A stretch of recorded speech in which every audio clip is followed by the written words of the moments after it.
993년 거란의 동경유수 소왕덕이 대군을 이끌고 고려를 침공하여 1차 고려-고란 전쟁이 발발합니다. 그러나 전쟁은 서희가 소왕덕을 직접 만나 원맨쇼를 펼침으로써 1년이 채 되기 전에 마무리되는데, 이때 우리가 잘 알지 못하는 사실이 하나 있습니다.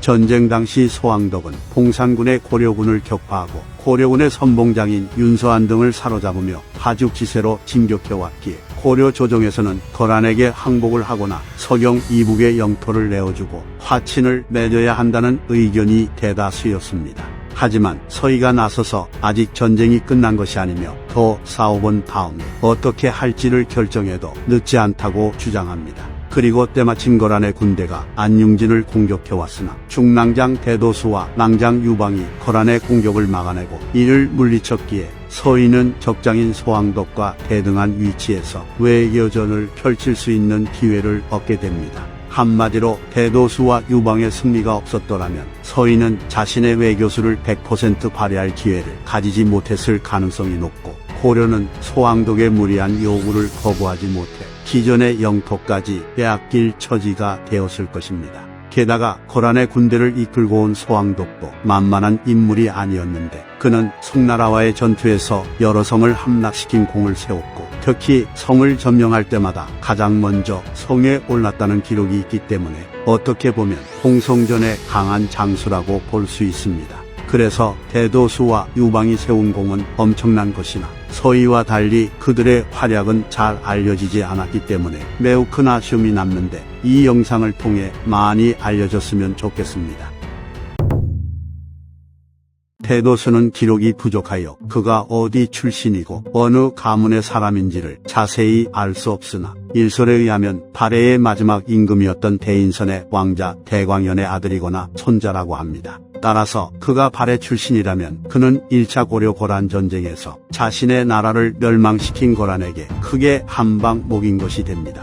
그리고 대도수는 이후 기록에 등장하지 않다가 거란의 2차 침입 때 서경을 수비하는 장군으로 등장하는데, 그는 서경성에서 거란의 군대에 맞서 열심히 싸웁니다. 그러나 동국계 도순검사 박사정이 거란의 공격에 겁을 집어먹고는 대도수를 이용해 성에서 빠져나갈 요량으로 대도수에게 그대가 동문으로 내가 서문으로 나가 앞뒤에서 거란을 공격해 협공하면 이기지 못할 리가 없을 것이다 라고 말하며 그를 속입니다. 그래서 대도수는 박사정의 말을 믿고 휘하 병사들을 이끌고 동문으로 나가 거란군을 공격했으나 박사정은 이미 부하들을 데리고 도망친 상태였기에 대도수의 군대는 결국 적에게 포위되었고, 힘을 다해 맞서도 이길 가능성이 없어 할 수 없이 거란에 항복했는데, 이 기록을 끝으로 대도수는 더 이상 사서에 등장하지 않습니다.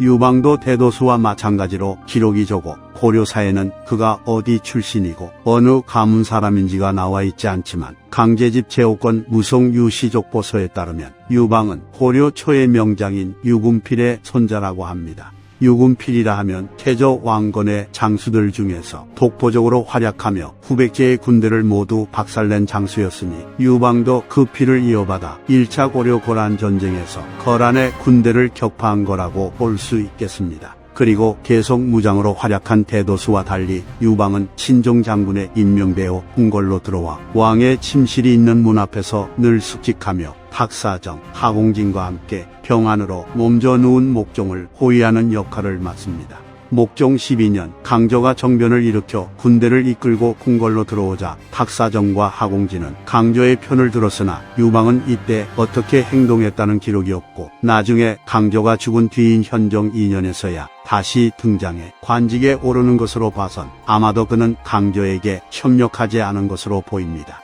유방은 현종 2년에 병부상서 겸 상장군의 자리에 올랐고, 연이어 내사시랑 평장사, 문화시랑 평장사, 서북면 행명도 통사 등 여러 요직을 역임하며 현종에게 중용됩니다. 또한 귀주대첩의 승리를 통해 거란과의 전쟁이 끝난 뒤 현종이 왕자를 책봉한 일을 거란에 알리려 하자 유방은 이제 굳이 거란에게 이를 알릴 필요가 없다고 환원했으나 현종이 받아들이지 않았다는 기록이 있습니다.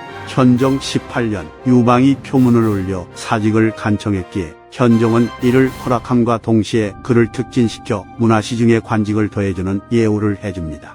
유방과 관련된 재미있는 기록이 하나 있는데 유방은 관직에서 물러난 뒤 현종에게 입추 때까지 10일에 한 번씩 얼음을 하사해 줄 것을 요청했다고 합니다. 이상 고려사 인물 열전 대도수 유방편 마치겠습니다.